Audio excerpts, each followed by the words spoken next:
500 ಮತ್ತು 1000 ರೂಪಾಯಿ ನೋಟುಗಳನ್ನು ಬ್ಯಾನ್ ಮಾಡಿರುವುದನ್ನೇ ಎನ್ಕ್ಯಾಶ್ ಮಾಡಿಕೊಂಡಿರೋ ಬೆಂಗಳೂರಿನ ಮತಿಕೆರೆಯಲ್ಲಿರುವ ಐಸಿಐಸಿಐ ಬ್ಯಾಂಕ್ ಹಣವನ್ನು ಕೊಳ್ಳೆ ಹೊಡೆಯಲು ಮುಂದಾಗಿದೆ.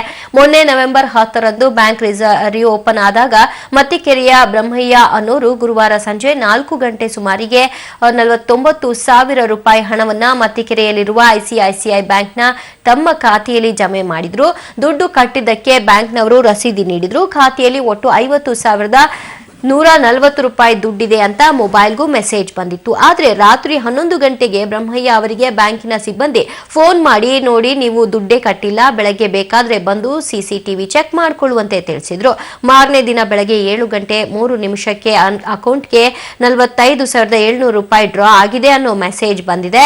ಬ್ಯಾಂಕ್ನವರು ಕೇಳಿದ್ರೆ ನೀವು ಹಣನೇ ಕಟ್ಟಿಲ್ಲ ಅಂತ ಡೈಲಾಗ್ ಹೊಡಿತಿದ್ದಾರಂತೆ. ಈ ಬಗ್ಗೆ ಪಬ್ಲಿಕ್ ಟಿವಿ ಐಸಿಐಸಿಐ ಮತ್ತಿಕೆರೆ ಶಾಖೆಯ ಮ್ಯಾನೇಜರ್ ಪ್ರಮೋದ್ ಗಾಣಿಗ ಅವರನ್ನ ಪ್ರಶ್ನಿಸಿದಾಗ ಬ್ರಹ್ಮಯ್ಯ ಹಣ ಕಟ್ಟಿರುವುದು ಸಿಸಿಟಿವಿಯಲ್ಲಿ ಸರಿಯಾಗಿಲ್ಲ, ಇದರ ಬಗ್ಗೆ ಮಾಧ್ಯಮಗಳ ಮುಂದೆ ಮಾತನಾಡಲ್ಲ ಅಂತ ಹೇಳಿದ್ದಾರೆ. ಹಣ ಕಳೆದುಕೊಂಡಿರುವ ಬ್ರಹ್ಮಯ್ಯ ಯಶವಂತಪುರ ಪೊಲೀಸ್ ಠಾಣೆಗೆ ದೂರನ್ನ ನೀಡಿದ್ದಾರೆ. 49,000 ರೂಪಾಯಿ ಚಲನ್ ಹಾಕಿ ಕಟ್ಟಿದ್ದು ಸರ್. ಆಮೇಲೆ ಚಲನ್ ಸೀಲ್ ಹಾಕಿ ಕೊಟ್ಟರು. ಆಮೇಲೆ ನಾನು ಚೆಕ್ ಕೊಟ್ಬಿಟ್ಟು 4,000 ರೂಪಾಯಿ ಡ್ರಾ ಮಾಡಿದೆ.